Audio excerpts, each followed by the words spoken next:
Magandang hapon po at narito na ang resulta ng ating 5 p.m. Pisas Although the results today.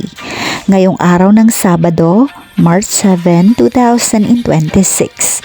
At para po sa draw natin ngayon ay ang 3D Lotto at ang 2D Lotto. At para po sa Lotto More updates, pa-subscribe na lang din po ako sa aking channel at pahit na din ng notification bell.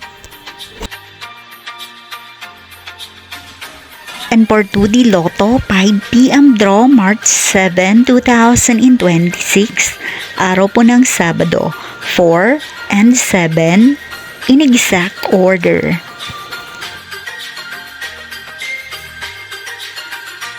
And for 3D Lotto, 5 p.m. draw, 7, 3, and 4 in exact order. Maraming salamat po sa inyong panonood.